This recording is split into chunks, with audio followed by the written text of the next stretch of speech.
What's up, guys? Welcome to Civic Minded. Today, you obviously saw the title, you obviously see the weather, so you got a pretty good idea of what mod we're going to be doing. I don't know why mine are not working. Oh. Yep, that's right. Today we are adding rain-sensing windshield wipers. I'm not touching the wiper stock. It is doing that automatically. I know what you're thinking. No way that should work, right? Well, it does. And it is awesome. So as you can tell, I am very excited about this mod. It's something I've been waiting to get in this car since I got it, after having driven my dad's Accord with rain-sensing wipers for 2 years. I think every car needs something like a rain sensor because it is, I don't know about you, but I hate having to adjust wipers manually. And with this, I no longer need to. So to add rain sensing wipers to the 9th Gen Civic, all we need to do is add this thing. It's a rain sensor that's common in most modern Hondas. I got it on eBay. It came from an Acura. I don't know exactly which model, but it doesn't matter. As long as it's Honda, looks like this, you'll be good to go. And it has this connector, obviously. This interfaces with the car's CAN network, controlled area network. A bit more on that later. You could, in theory, tap into your wiper stock and run a sensor that essentially changes the position of the wiper stock. That's actually what I did. It's right around the time COVID started. But this is much more OEM because it lets you interface directly with the car. You'll be able to adjust sensitivity. The wipers will run at high speed if they have to. You can do pretty much anything that you could do with the Honda with rain sensing wipers. This is a rain light sensor, so if your car has automatic headlights, this needs to replace the light sensor you already have. If your car doesn't, it just wires in. For that reason, I have 2 videos on how to install this thing. One is for vehicles without automatic headlights already, and one is for vehicles with. So this video is going to be specific to 2013 to 2015 vehicles that have automatic headlights already. You'll know that if you have a turn signal stock that has auto on the headlight control. You also have this sensor right here. All of the wires that need to be run to the new rain light sensor can be found plugged into this sensor. So we're going to essentially make an adapter that connects the harness that goes to this sensor to our new sensor. If you have automatic climate control, 2 of the wires that go to that harness need to stay. There are a total of 7. 4 of them need to go to our new rain light sensor.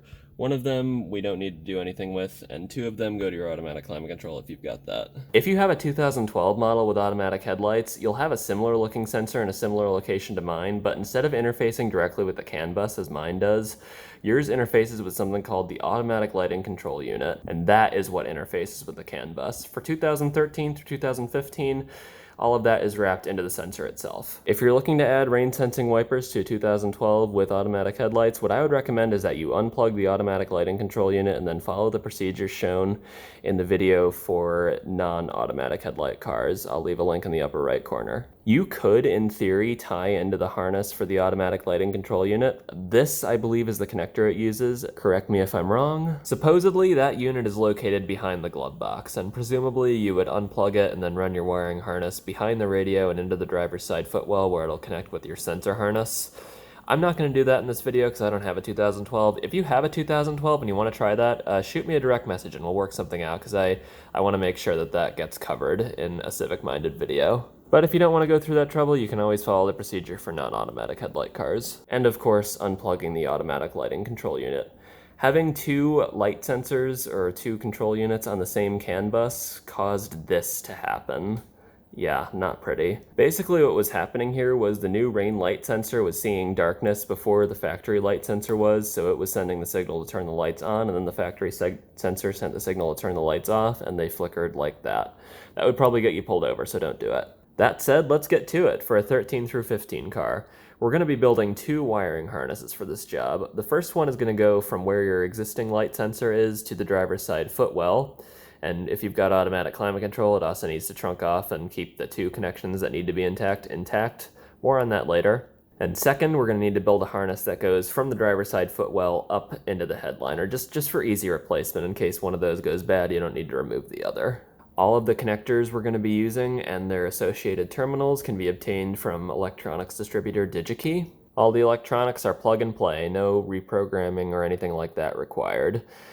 We do need to take some interior trim out, but that's not even that bad. First thing we want to do is get the radio loose. Not necessarily out, but loose. To do that, open your little storage compartment down here. It's like a little sunglass holder. There are 2 Phillips head screws inside. Loosen those both.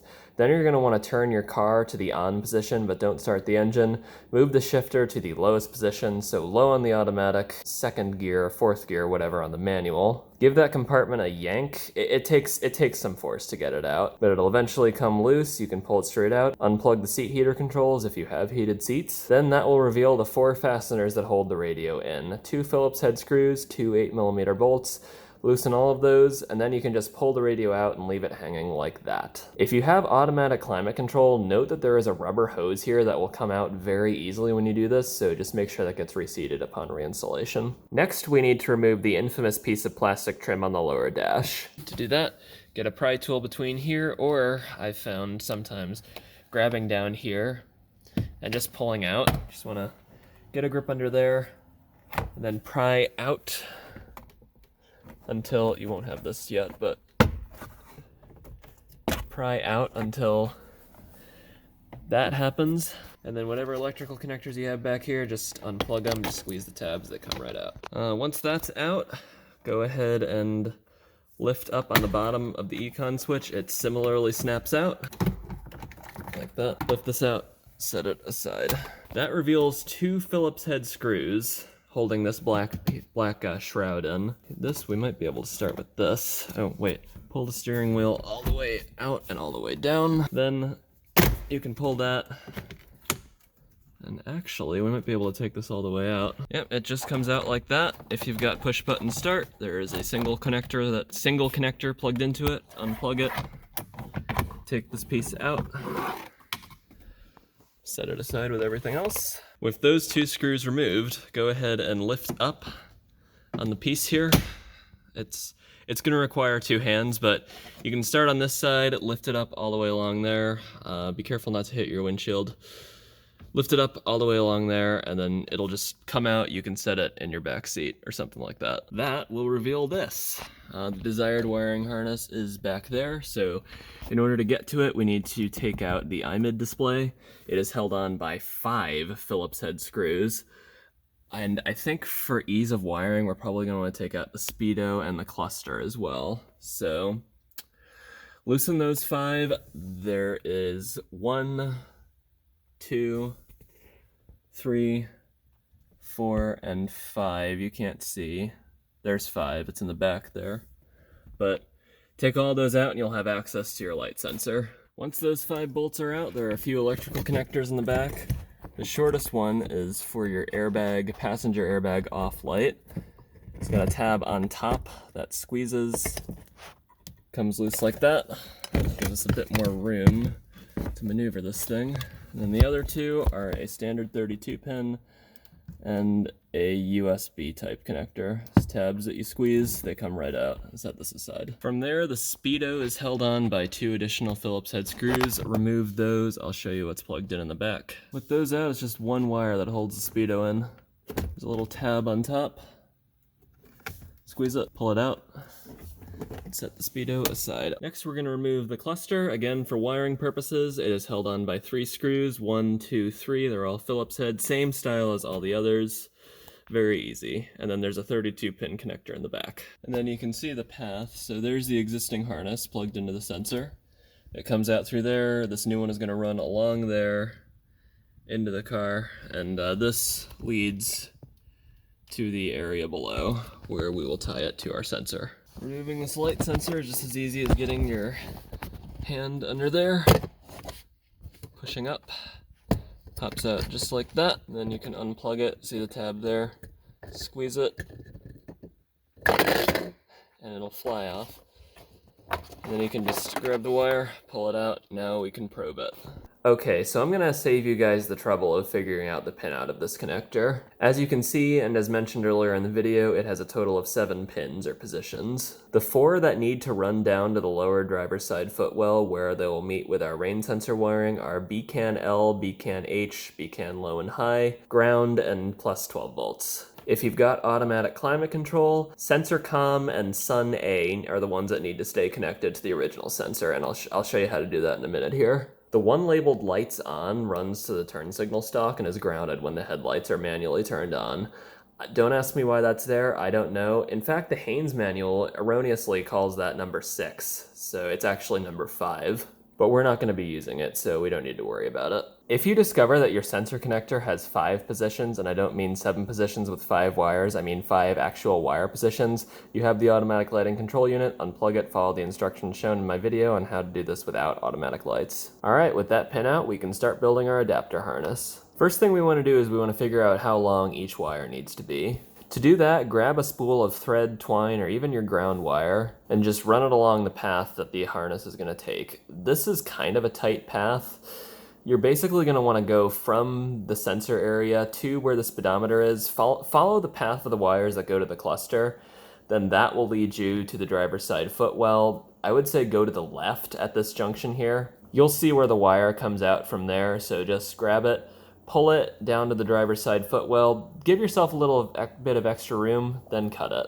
Then you can use that wire to measure out your other 3, cut them to the same length. Now, unfortunately, the male connector we need for this harness is only available as a header, not a housing, so rather than crimping terminals, it's designed to go into a breadboard or printed circuit board. To combat that, what I did was I soldered wires directly to the pins. It's not an ideal way to solder, so what I would recommend is that you get each wire saturated in solder, use the soldering helping hand, and then just apply the iron to the wire onto the pin so the solder spreads to the pin. Then put some heat shrink tubing around each pin, heat shrink them, and wrap the entire thing in electrical tape. Every other connector I use in this video, including the female version of that one, is available in housing, so you'll be able to just crimp and insert as usual. Here's the finished male connector. Take your time with it, don't melt any of the plastic with your soldering iron. But we have the 4 long wires that'll go to our new sensor, and 2 short wires that are going to connect to our factory sensor. You only need those if you have automatic climate control. If you don't have automatic climate control and have no plans to add it, just solder the 4 long ones in. And that connector, part number I gave you earlier, uses normal crimp terminals, so just crimp the terminals and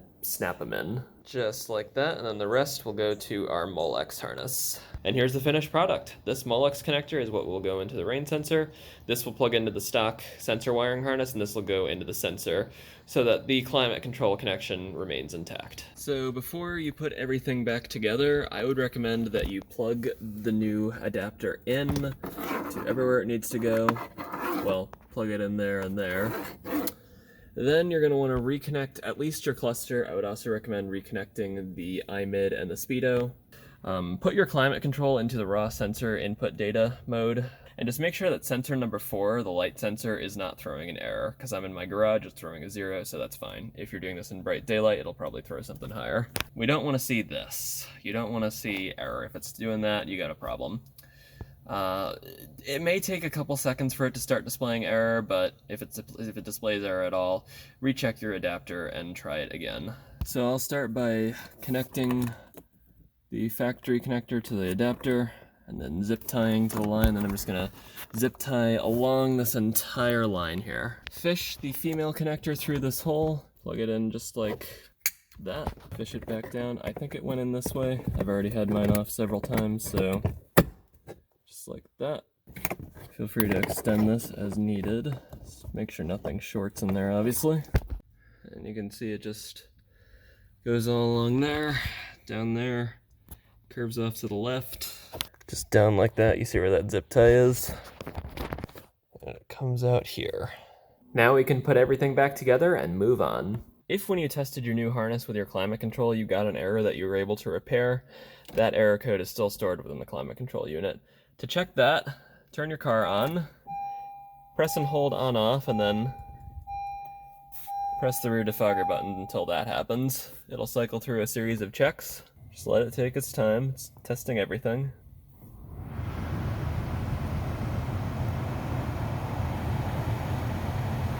And you see mine says no, indicating no error is present. If an error code was indicated, what you would do is, as you're turning the car on, press and hold auto and front defroster. Car's on. After about 5 seconds, that will start to flash. Let it flash 5 times. Your error code should be cleared.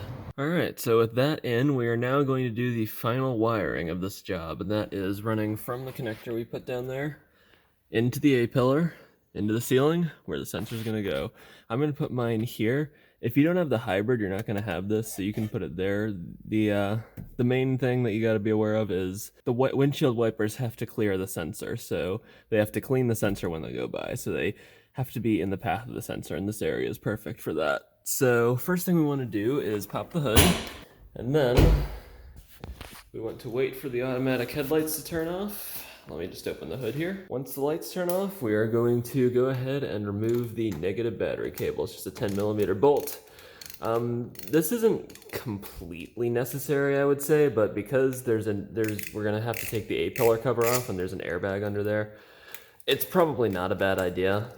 So just want to do that, make sure there's no way it's going to reconnect at any time. So with the battery disconnected, the car shut off, we are ready to start dropping the headliner. First thing we want to remove are the sun visors and the clips that hold them in. The clips are easy, just turn them, pull them out, set them aside. I put mine in the back. Then the sun visors themselves, rotate them till they're all the way to the side of the car, and then you'll see behind it, there's a little tab that you can depress with a tiny flathead screwdriver. Depress that.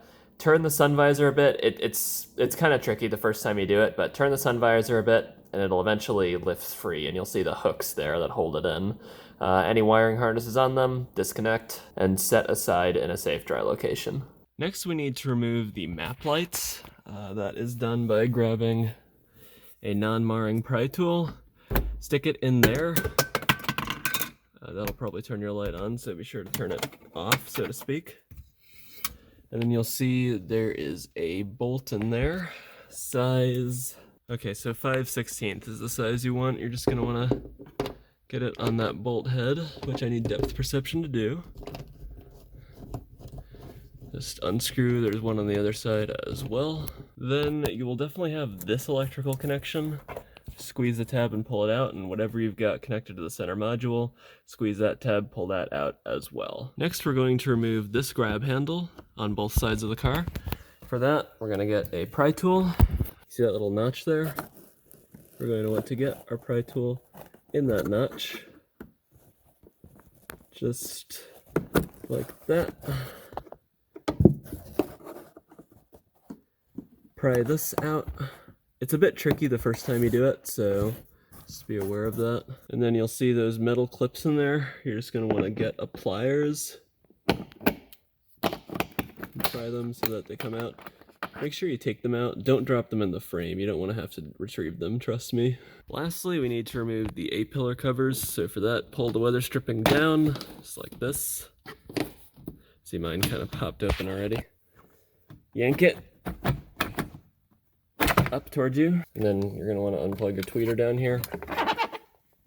Be careful not to scratch anything. And set it aside. This clip, you want to remove this clip and slide it back onto the pillar like that, right there. We're also going to remove this black piece of trim. If you've got the weather stripping peeled back already, it is only held in by clips, so you can use a pry tool or your hand if the front piece is out already.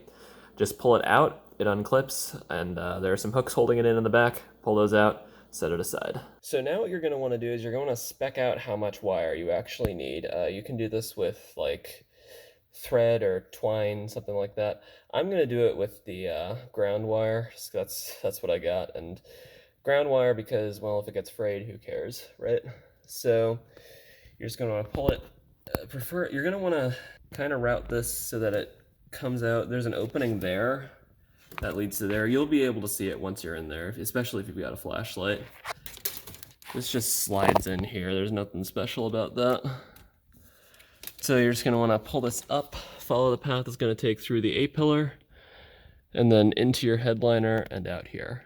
And then once you have that length with maybe a little bit extra, just to be careful, you're going to want to go ahead and pull your other wires to the length of that wire. So you really only need to measure once. Once you have those all measured out, you're going to want to go ahead and wrap them with electrical tape so as to make them a bit neater, just like that. And I left a little bit up here, just if need be, if we need to cut, but the rest of it's wrapped. So now we are ready to run it through the car. So before I ran it through the car, I decided to go ahead and crimp the sensor connector onto the wires. The connector, I will leave a part number on screen, also available from DigiKey. It has 5 pins, but we're only going to be using 4 of those. The 5th one appears to be a light sensor output, an analog light sensor output that in theory could connect to a climate control system. I didn't do that, I only ran the 4. That's really all you need. Here's a closer look at the pinout. This is looking at the connector with the tab up on the wire side. So essentially this is going to be the same as if you're looking at the sensor with the tab up. So that's that, there's where it is. The sensor's going to go right here. Secure with aluminum tape and zip ties as needed. The wire is going to come down here. Make sure to keep this thin just so the A-pillar actually closes when you finish. But then from there, we need to run our wires through behind that painted piece of plastic I showed you earlier into the lower footwell and connect with our already run can lines. Be sure to crimp the matching connector on, connect the two, and your sensor wire is ready to go. So the behavior you should see with the sensor plugged in is when you turn the wiper stalk to the intermittent position, and then you move the wheel up, the wipers should run. Also, they will no longer run intermittently. So if you've got that, your connection is all good, you are good to go. So now we're going to perform the task of mounting the sensor to the windshield. It's kind of a precision procedure. The windshield's got to be clean and the sensor's got to be mounted with no air between it and the windshield. For that, we can use the designed rain sensor adhesive. That's totally fine. The only drawback is that you have to order it every single time you need to do this procedure, and you may need to do it more than once. Or I found that clear Gorilla Tape that's double-sided actually works really well. It's cheaper than the official pad, and when you buy it, you can get a lot of it at once, so you get a lot of trials out of it. And you can probably get it locally. So that's what I'm going to use to mount mine. And even if you are going with the design pad, this is good to practice. So if you mess up with this, you can always just redo it. So I found that the easiest way to do this was to roll the driver's window down and look through the windshield as you're mounting the sensor. It doesn't have to be completely straight, just as long as it's relatively straight. The critical part is that there is no air between the sensor and window. So once you've got your window down, you're going to want to clean the area off with a little bit of glass cleaner. I tried isopropyl alcohol, but it left streaks after a while, so I wouldn't recommend that. Do the same thing on the sensor surface, and then what you're going to want to do is, if you're using the Gorilla Tape, you're going to want to roll it onto the sensor to prevent air bubbles from getting in, and try to get a little bit of extra on there, so get some tape on non-sensing areas like I am here. You notice it's a bit longer than the actual sensor window. That's so you can peel off the plastic that covers the second adhesive so you don't get your fingerprints all over that, mess it up. Then from there, you're just going to want to take your sensor, remove that plastic backing, through the window, hold it in the area you cleaned, and then press it up once again in a rolling motion. I tried it from the side. I think the best way is the long way, so start at the bottom, roll it up. It may take a couple of tries, but that's why you've got a lot of Gorilla Tape. So we got that up there, and now it is just a matter of plugging it in. Just like that. And look, the auto headlights are working already. If you need to remove it for any reason, easiest way to do that is to just twist, then use your glass cleaner again to get that gook off. Once you have it satisfactory, you can go ahead and test it. Just put the wiper stalk in the intermittent position. Got a spray bottle or something like that, fill it with water, spritz it on the windshield, you should see that. And that is going to be so satisfying. So the last thing that we need to replace is the wiper stalk itself. Notice that the one that comes with the car has int in the second position down, which it was in. We need to replace it with one that has auto in that position, because this selector wheel has 7 different settings. The automatic one has 5. The lowest 2 on this one do absolutely nothing. So there are different resistances that presumably the rain sensor identifies differently, so we're just going to replace it. Also, for consistency's sake, you know. The first part of that is we want to pull the steering wheel all the way out and all the way down. Next, turn it a little bit, and my keys just fell out. Turn it a little bit and get like a pry tool or your finger, as I'm going to do here, underneath there. Just lift up like that, and then the bottom piece is held in by 3 screws. There is one of them. The other one is on the other side in the same position, and the last one is right next to the steering wheel release lever. Notice that it has this little frill around it versus the others, which are plain, so don't mix those up. But with those off, notice this is loose now. If we undo the steering wheel, just comes off like that. Set it aside, and that will give you easy access to relock it. That will give you easy access to your wiper stalk. There is a single electrical connection in the back. Simply Squeeze, the tab is on the side here. Squeeze it, pull it out. Another Sumitomo. And then there's a tab up here and there's a tab in a similar location down here. Squeeze both of those. Lift the stock out like that. Your new one, you see there's like a little track there. Hang on. See it's got like a little track there. New one just slides, clicks in like that. Oh, or not. Push it until you hear it click, and then you can simply replug the electrical connection in. It's the same style that was on your old one. Then you can put your wheel back together and test it. One important note. If your original wiper stock did not have the intermittent wheel like this one here, you may or may not have the wire required to adjust the sensitivity of your new rain sensing wipers.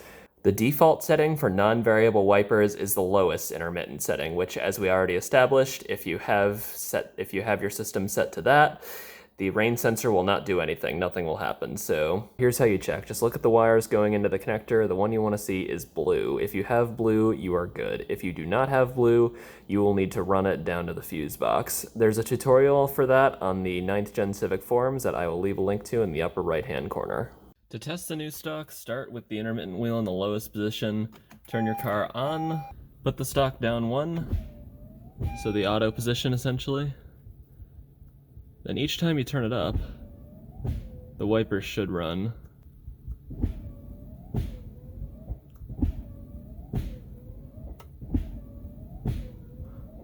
And that's it. One thing of note, while the car's MICU, which controls the lights and wipers, can communicate with the sensor no problem, the iMid cannot. So if you try to set auto light sensitivity, you'll notice that the option is no longer there. I didn't use that feature all that much. I don't really think it did a lot, but if you want it back, I am currently working on a video to restore it. I know what is required, I'm just trying to coordinate all the details. Basically, when you open the MICU menu, it sends a CAN command to every device on the network that tells it to acknowledge its presence. The old sensor sent a message that is different from that of the new sensor. The MICU does not understand the message of the new sensor. So basically what we need to do, we need to make it so that when the old message is sent, or when the new message is sent rather, the old message is sent with it.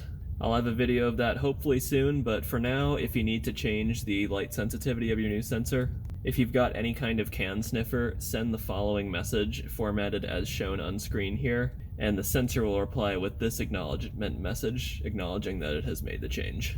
And that's how you install rain sensing wipers, and possibly automatic headlights, if you so desire, into your 9th Gen Civic. Yeah, it's really that easy. It's all plug and play, and the hardest part is just running all the wires in the right places. You don't even have to reprogram anything. As always, if you have any questions, comments, did this in your own car you want to share, feel free to leave me a comment, video response, shoot me a direct message. And as always, I will close with drive safe, have fun, and I will see you in the next one.